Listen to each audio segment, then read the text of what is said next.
যে ব্যক্তি আল্লাহ থেকে নিজেকে ফিরিয়ে নিল ও চিরেই আল্লাহ তাআলাও তাকে নিজেকে তার থেকে ফিরিয়ে নিল।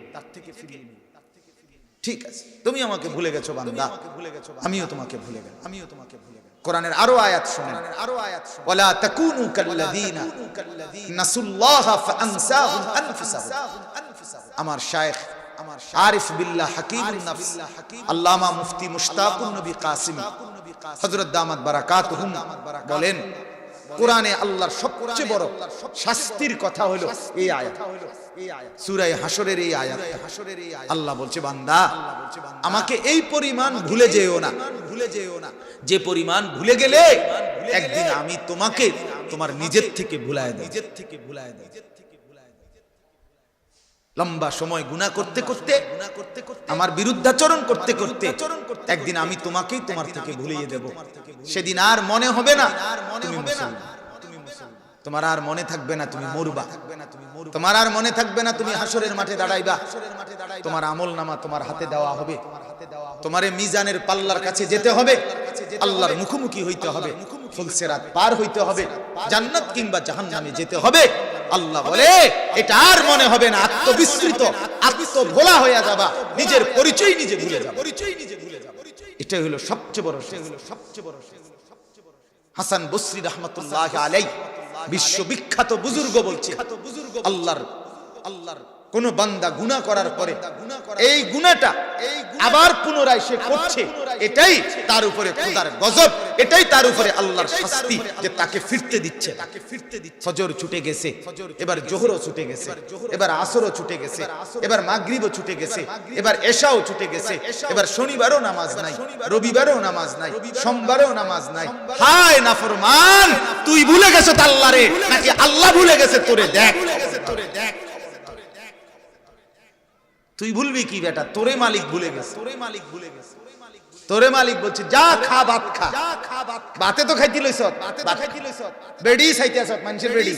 দেখ টেলিভিশন, নর্তকী, নাচ গান, অবৈধ রোজগার, ভাত খা জানোয়ার।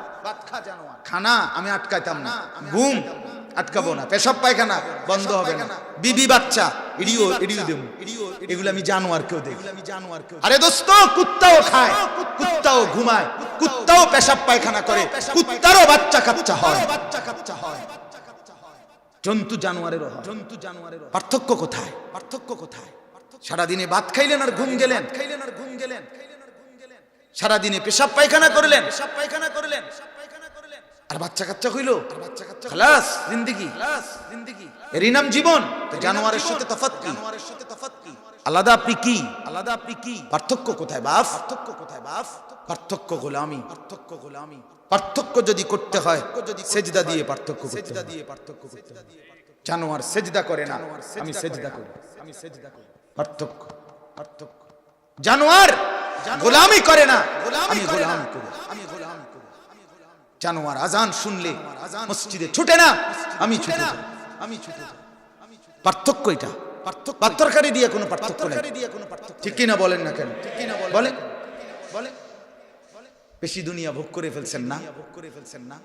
যুবক বন্ধুরা বলো ভাব, দুনিয়া কদ্দুর ভোগ করছে। এক বেলা ফাঙ্গাস, আরেক বেলা তেলাফিয়া, আরেক বেলা ফার্মের মুরকা, আরেক বেলা কক মুরকা। এই তো দুনিয়া। জঙ্গলের বাঘ, জঙ্গলের জানোয়ার বাপ, এর চাইতে দুনিয়া আরো বেশি ভোগ করে। তুমি তো কোনো বেলা ফাঙ্গাস খাও, কোনো বেলা তেলাফিয়া খাও, কোনো বেলা শাকসবজি খাও, কোনো বেলা গোশত খাও। জঙ্গলের বাঘ প্রত্যেক বেলা গোশত খায়, ঠিক কিনা? হেরে ফাঙ্গাস দিয়া চাও, ফালতু জিনিস। তো দুনিয়া বেশি ভোগ করলেন, দুনিয়া কি ভোগ করলেন বাবা? এই জন্য আখিরাত ছেড়ে দিলেন, পরকাল ছেড়ে দিলেন। এই জন্য বাপ, আমার সেই প্রথম কথা আমি আপনাদের কাছে অনুরোধ করছি, আপনারা দয়া করে ফয়সালা করেন।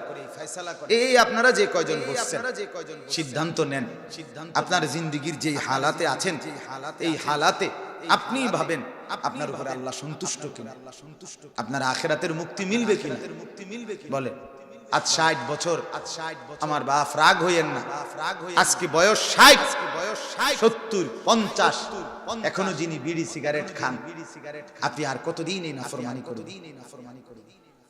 কতদিন? আর কতদিন পরে আপনার লজ্জা আসবে, অনুভূতি আসবে, বিবেক জাগবে? যুবক ভাইরা, যারা আছে 1 বছর মনে করো ফজরের নামাজ পড়ো নাই, আমার বন্ধু, তুমি আও না আমার কাছে, আমি বুকে জড়াইয়া তোমারে ধরে একটু কাঁদি। তুমি বলো বন্ধু, মালিককে ভুলে গেছো আজ কতদিন? কতদিন? এভাবে 1 বছর পার হয়ে গেল, তুমি জানো না ফজরের নামাজের ওয়াক্ত কখন, তুমি জানো না ফজরের জামাত কখন। আলুল কুরা আইয়াতিয়াহুম বাসুনা বায়াতাম ওয়া হুম নাঈমুন। আল্লাহ তাআলা বলে, আহা মহল্লাবাসী, জনপদবাসী, কোরআনের আয়াত। আল্লাহ বলে, তোমরা কি রাত্রিতে ঘুমিয়ে নিজেকে নিরাপদ ভাবছো আমি আল্লাহ থেকে? অথচ আমি তো রাত গভীরে ঘুমন্ত অবস্থায় আমি আল্লাহ আযাব দিয়ে ধ্বংস করে দিতে। এটা কোরআনের আয়াত, সূরা আরাফের আয়াত। ঘুমন্ত মানুষগুলো ঘুমিয়েই ছিল। ভোর 4:15 বাজে, 7.8 মাত্রার ভূমিকম্প দিয়ে 6,500-এর চাইতে বেশি বিল্ডিং মাত্র 45 সেকেন্ডে ঘুমন্ত অবস্থায় রেখে সমান করে গেছে। তুমি শোনো নাই বান্দা, তুমি দেখো নাই বন্ধু, বলেন তুরস্ক সিরিয়ার এই ভূমিকম্প আজকে আমাদের কাছে ঘটনা আমরা শুনলাম, আমি একটু আগেও বলছি, হতে তো পারতো বাপ, আপনাদের ঘটনা আমাদের ঘটনা ওরা শুনছে, হতে পারতো না? এটা হতে পারতো ঢাকা শহর ভূমিকম্পে শেষ হয়ে গেছে, তো তুরস্কবাসী সেই খবর শুনছে। এমনটা হইতে পারতো না? বলেন তাইলে বলেন ঘুমন্ত অবস্থায় মনে করেন সারা রাত উলঙ্গ ছবি দেখতে দেখতে যে যুবক ঘুমায় গেল, শরীর কাপড় নাপাক করে, প্যান্ট লুঙ্গি নাপাক, এই অবস্থায় যে নাফরমান শুয়ে থাকলো, সেই ভোর 4:15 ভূমিকম্পে তার মৃত্যুটা কিভাবে হলো? হলো না বাপ? হাজারো ভদ্রলোক যারা নিজেদেরকে ভদ্রলোক মনে করে, শিক্ষিত মনে করে, তাদের জিন্দেগির প্রতিদিন শেষ আমল রাত্রি ঘুমের সময় টেলিভিশন হাতে রিমোট নিয়ে দেখতে টিপতে সর্বশেষ যখন আর ঘুম আইসা পড়ে তো ঘুমায়, তো আখিরি আমল ঘুমের আগে কি? টেলিভিশন। এই নর্তকী দেখতে দেখতে, নাচ গান নাটক সিনেমা দেখতে দেখতে স্বামী স্ত্রী ছেলে মেয়ে রাত্রি নিশীথে ঘুমায়। শেষ আমল আল্লাহর নাফরমানি। আজকে আমি বলছি আমি এক সিএনজির পিছনে এক সুন্দর লেখা দেখছি, অনেক সুন্দর সুন্দর কথা থাকে সিএনজির পিছনে লেখা থাকে। এখানে একটা দারুণ কথা নাচছে, আমার কলজা শুদ্ধা নড়ে উঠছে। লিখছে, ঘুম ভাঙলে সকাল, ঘুম না ভাঙলে পরকাল। কি বন্ধু? ঘুম ভাঙলে না সকাল। তুরস্ক সিরিয়ার এই 50,000-এর চাইতে বেশি মানুষের আর ঘুম ভাঙে না। রাত গভীরের এই 4:15-টার ভূমিকম্পে ঘুমন্ত অবস্থায় মানুষগুলো দুনিয়া থেকে চলে গেছে। যে নারী সেদিন জিনা করেছে, ব্যভিচার করেছে, মদ জুয়ার আড্ডার মধ্যে রাত কাটাইছে, সেই অবস্থায় তো তারও মৃত্যু হয়েছে। তার কি হালাত হয়েছে? আফা আমিনা আহলুল কুরা আন ইয়াতিয়াহুম বাসুনা বায়াতাও ওয়া হুম নাঈমুন।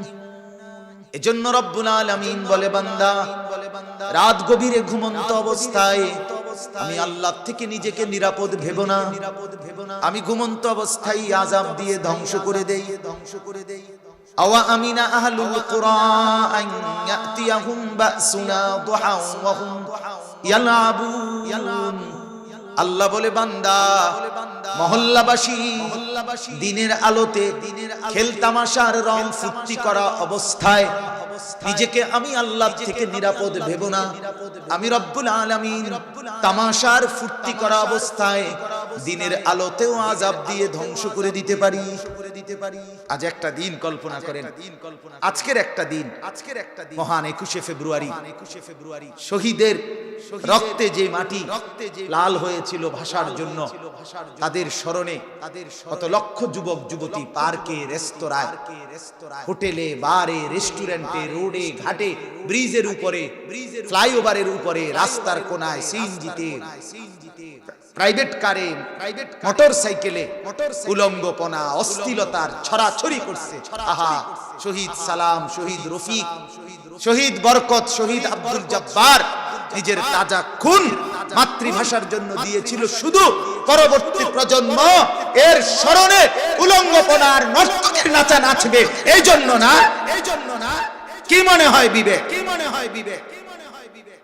এই বিবেকের উপরে শয়তানে পেশাব করছে,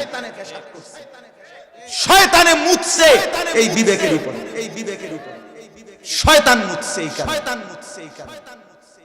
তাহলে পৃথিবীর কোন সভ্য মানুষ যারে আল্লাহ দিমাগ দিছে, শহীদের স্মরণে, লাশের স্মরণে কেউ নাচে না, গায় না, এটা অসভ্যতা, বর্বরতা ছাড়া আর কিছু হইতে পারে না। তোর বাপ মরলে তুই এমন করতিনি বেটা, তোর মা মরলে তুই এমন নাচতিনি। শহীদ সালাম, রফিক, বরকত যদি তাদের শহীদের স্মরণে তোর মেয়ে নাচলো কেন? লাশের স্মরণে মানুষ নাচে, এটা বিবেক কি বলে? কথা বলেন। আপনার বাবার স্মরণে আপনি একটা নাচের আয়োজন করেন, মৃত বাপের আয়োজন করে, মানুষ কি বলবে আপনাকে? সভ্য মানুষ আপনাকে মানুষ বলবে মিয়া। আমরা নিজে কিতাবে পড়ছি, স্পষ্ট কিতাবে পড়ছি, রাসূলুল্লাহ সাল্লাল্লাহু আলাইহি সাল্লামের কলিজার টুকরা চাচা আমিরে হামজা রাদিয়াল্লাহু তাআলা আনহু, নাম শুনছেন না? উহুদের যুদ্ধে যিনি শাহাদাত বরণ করছিলেন, এই নবীর চাচা হামজা, ওনাকে মারছিল, শহীদ করছিল ওয়াহশী। এই ওয়াহশী কার নির্দেশে? আবু সুফিয়ানের স্ত্রী হিন্দ বিনতে উতবা, যারে বাংলায় উচ্চারণে হিন্দা বলে। হিন্দ মূলত তার নাম, আকারটা নাই আর কি, হিন্দ। তো এই হিন্দ নামের মহিলা উহুদের যুদ্ধে উনাকে ভাড়া করছে ওয়াহশীকে, তুমি হামজাকে হত্যা করবা, সে আমার বাবার খুনি। বদরের যুদ্ধে হযরত হামজা রাদিয়াল্লাহু তাআলা আনহু এই হিন্দের বাবা উতবাকে হত্যা করছিল। এই জন্য এই উহুদের যুদ্ধে সে ভাড়া করছে যে তুমি তাকে হত্যা করবা, আমার গোলাম। সে ছিল হিন্দের গোলাম ওয়াহশী। বলছে যদি তুমি হামজাকে হত্যা করতে পারো উহুদের ময়দানে, আমি তোমাকে আজাদ করে দেব, মুক্ত করে দেব। এই ওয়াহশী পাথর মেরে আপনার হযরত হামজা রাদিয়াল্লাহু তাআলা আনহুকে শহীদ করে ফেলছে। যখন উনি শহীদ হইছেন, তখন এই গোলাম ওয়াহশী ওই তার মহিলা মনিব হিন্দের কাছে গিয়া বলছে আমি তাকে হত্যা করছি, দেখেন গিয়ে ওইখানে আছে, ওই যে লাশ পড়ে আছে। এই হিন্দ মহিলাটা উহুদের যুদ্ধের ময়দানে আরো মহিলাদেরকে নিয়ে এই লাশের সামনে আসছে। হযরত হামজার লাশ, আয়েশা লাশের বুকের উপরে বৈশা নিজে ছুরি দিয়া লাশের মাঝখান ফাইরা ফেলছে, বুক চিড়ে কলিজা গুর্দা এগুলো বের করছে, এগুলো করে কাইটা টুকরা টুকরা করে এরপরে মালার মতো বানাইয়া নাক কান কেটে কেটে এগুলার একটার সাথে একটা গাইথা মালা বানাইছে। মালা বানাইয়া গলায় দিয়া এই লাশের সামনে চতুর্দিকে সে এই নারীদেরকে নিয়ে নাচছে এবং গান গাচ্ছে। এই লাশের স্মরণে, লাশকে কেন্দ্র করে, মৃত ব্যক্তিকে কেন্দ্র করে নাচে, গায়, গান বাদ্য করে। এটা হলো কাফের, বেঈমান, মুশরিকের আচরণ। এটা কোনো ইমানদারের আচরণ। হ্যাঁ, হুজুররা সবকিছুতে বাড়াবাড়ি, শেষ পর্যন্ত সমাধান দিবে এই কথার উপর। হুজুরদের সবকিছুতে একটু অতিরঞ্জিত, সবকিছুতে কোরআন কিতাব টাইনা আনে হুজুররা। এই জন্যই হুজুরদেরকে সবাই দেখতে পারে না। আপনার মতো দুই চার বেড না দেখলো দেখতে পারে, এরকম বহুত লোক আছে। এরকম লাখ লাখ লোক আছে আমগরে দেখতে পারে, এগুন দেখলে সারিব, আপনি না দেখলে সারিব। আপনার মতো দুইজন প্লাস্টিক না দেখলে তো সমস্যা নেই। থোন মিয়া আমনে মিয়া, থোন মিয়া আমনে মিয়া।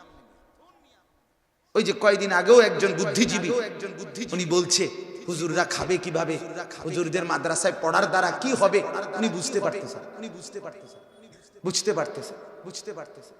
তুমি ভাত খাবে কোথায় এটা নিয়ে কোথায়, এটা নিয়ে বেটা তুমি আসো মিয়া একজন আলেমের সাথে, তুমি আমগুল লগে আসো মিয়া, এরপরে দেখাবো তোমার ভাতের কি পরিমাণ খানা দরকার, তোমার 14 গোষ্ঠী খাইলেও খানা শেষ হবে না। আমি যাকে মুনিব মানি, আমি যার গোলামি করি, ফজর জোহর আসর মাগরিব এশা 5 ওয়াক্ত নামাজ জামাতে পড়ছি, আল্লাহর কোরআন পড়ি, জিন্দেগীর পুরাটা সময় যেই মুনিবের গোলামি করি, আমার সেই মুনিব গোটা কায়নাতের মালিক, আমি জানতেন কারো গোলামি করি না। অতএব আমার বাপ দয়া করে ভাবেন, গুনার নাফরমানিকে বুদ্ধিমান ভেবেন না। অসভ্যতা আধুনিকতা না, নারী বেপর্দা চলবে, নারী অর্ধউলঙ্গ হয়ে রাস্তায় হাঁটবে, লক্ষ মানুষের সামনে উপযুক্ত যুবক যুবতী হাত ধরে জড়াজড়ি করে হাঁটবে, এটা আধুনিকতা হইতে পারে না, অসভ্যতা, ল্যাংটামি, নোংরামি, অর্ধউলঙ্গ এটা সভ্যতা না। পৃথিবীর কোন ডিকশনারিতে এটাকে সভ্যতা বলে নাই। সংস্কৃতি মানে কি? কাপড় অর্ধেক খুলে লাও, এটা কোথায় লিখছে, কোন বইতে? আমি কলেজেও পড়ছি, আমি আলিয়া মাদ্রাসাতেও পড়ছি, আমি কওমি মাদ্রাসাতেও পড়ছি। কোন আমার নাম কোন, আমার নাম কোন? আমি সরকারি মাদ্রাসা থেকে কামেল পাস করছি, কওমি মাদ্রাসা থেকে দাওরা পাস করছি, কুমিল্লা ভিক্টোরিয়া কলেজ থেকে মাস্টার্স পাস করছি। আপনি কোন? আপনি কোন? আমি সায়েন্স বিজ্ঞান বিভাগ থেকে দাখিল পাস করছি। আলহামদুলিল্লাহ 1998 সালে সর্বোচ্চ নাম্বার পেয়ে 1 নাম্বার স্ট্যান্ড করেছি, ফার্স্ট স্ট্যান্ড।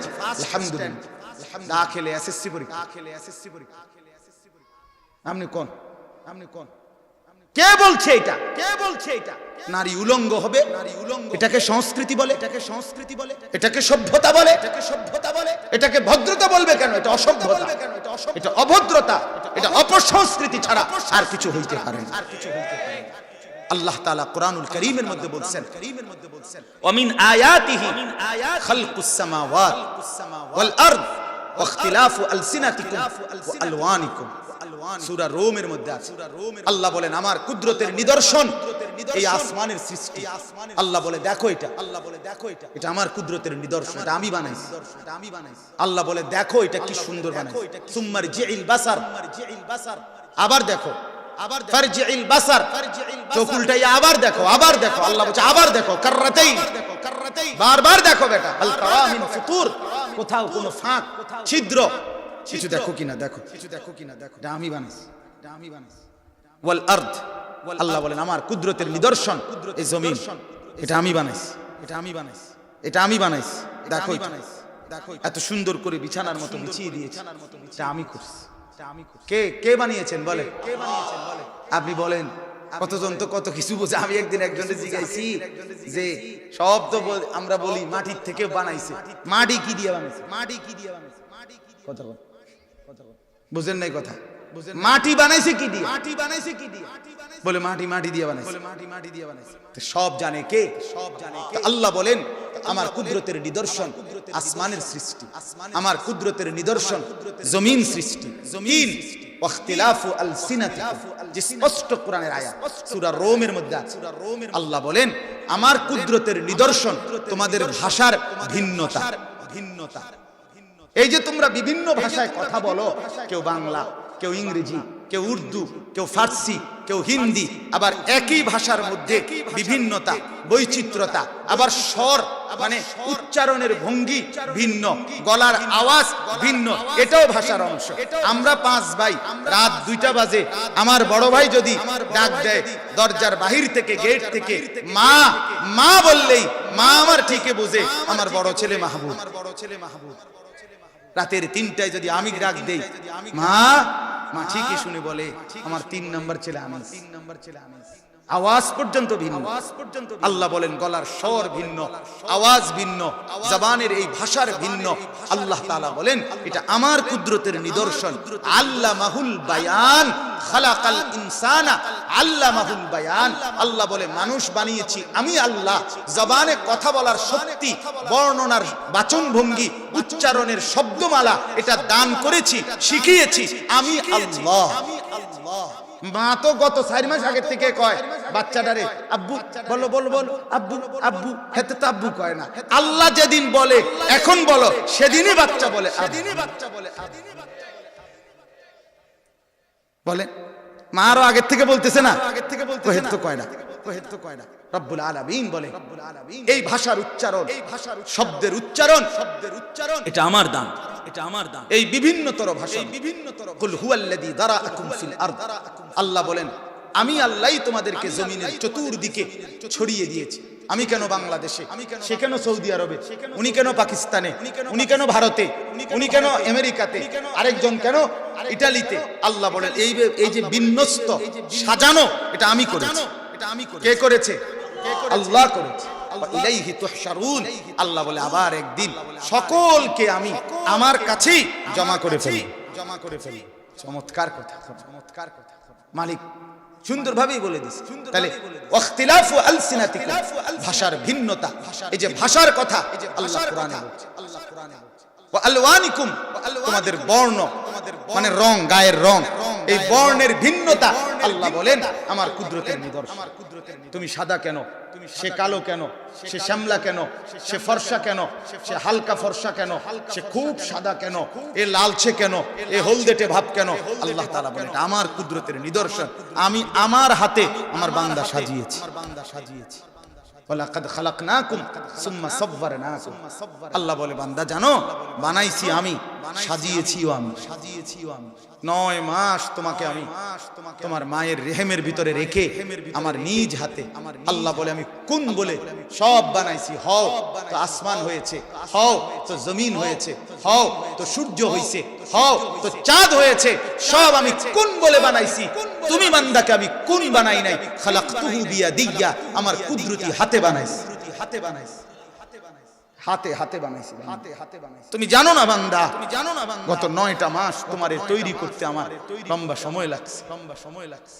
আমি 1 সেকেন্ডে বানাইতে পারতাম, সেই আমি তোমাকে 9 মাস নিজের হাতে যত্ন করে বানাইছি।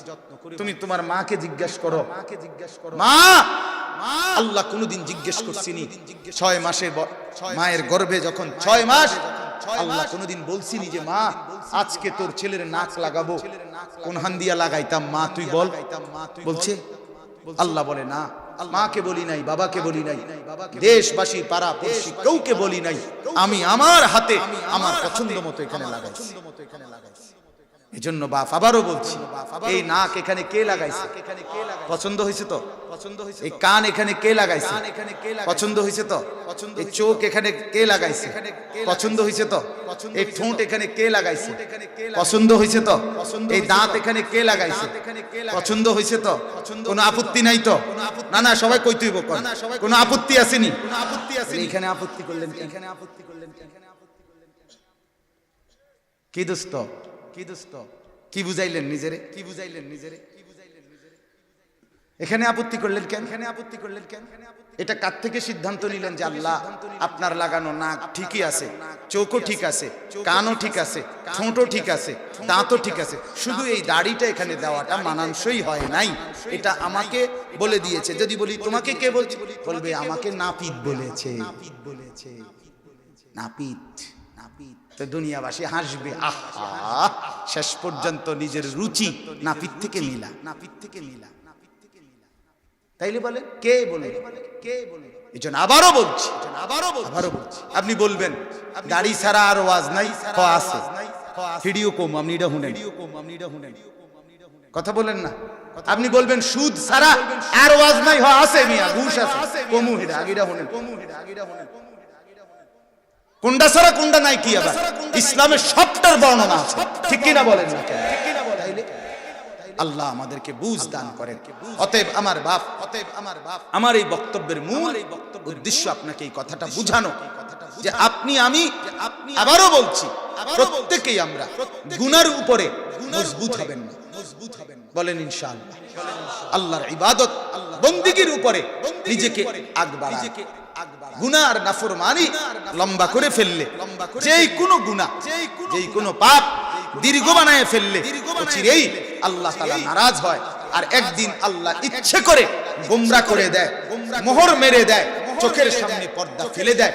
তখন আর কেউ আপনাকে আলোর পথে আনবার মতো পাবে না, মিলবে না। আল্লাহ যদি কারোর থেকে সরে যায়, নজর সরায় ফেলে, তাকে হেদায়েত আর কে দিবে? এজন্য এই পরিমাণ গুনাহ কইরেন না যেই পরিমাণ গুনাহ করলে আল্লাহ তাআলা আপনার থেকে নারাজ হয়ে যায়। আল্লাহ আমাদেরকে হেফাজত করেন, আল্লাহ আমাদের উপরে রহম করেন। আমি কোরআনুল কারীমের যে আয়াতগুলো পড়ছিলাম, লম্বা 10টা আয়াত পড়ছিলাম শুরুতে, সবগুলোর তরজমা ব্যাখ্যা আর এখন করা সম্ভব না। আমি শুধু তরজমাটা অল্প একটু বলি, কথাটা শুধু অনুবাদ বলে যাই, তাহলে আপনাদের একটু দিল লাগবে কথাটা শুনলে। কোরআনুল কারীমে আল্লাহ তাআলা বলেন, হাত্তা ইদা জাআ আহাদাহুমুল মাউত, এই যে আয়াত আমি পড়ছিলাম, কোন নাফরমান পাপী জীবনভর যে পাপ করছে, অপরাধ করছে, মৃত্যুর সময় সে মালাকুল মউত আজরাইলকে আল্লাহ তাআলা বলেন তার সামনে মৃত্যুর মুহূর্তে দেখতে পাবে, আসবে, মউত আসবে, মানে হলো মালাকুল মউত আসবে তাকে জান কবজ করার জন্য। আর হাদিসে আছে, নাফরমান পাপী ব্যক্তির সামনে ফেরেশতা জি আজরাইল একেবারে বিভৎস কুৎসিত আকৃতিতে এসে দাঁড়াবে।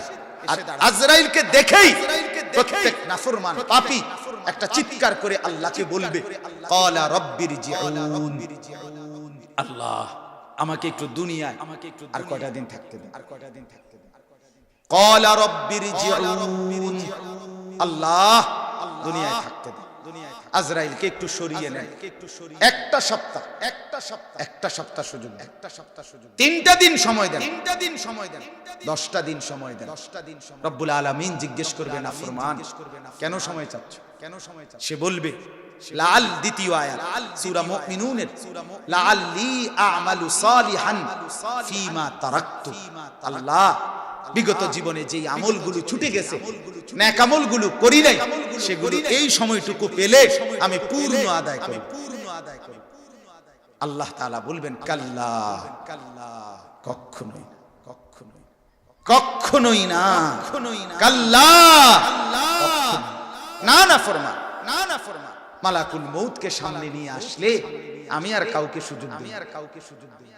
মালাকুল মউত আজরাইলের এই আকৃতি দেখে ফেরাউনও ঈমান আনতে চাইছিল, আজরাইল রে দেখলে ভালো হইতে চাইছে সবাই।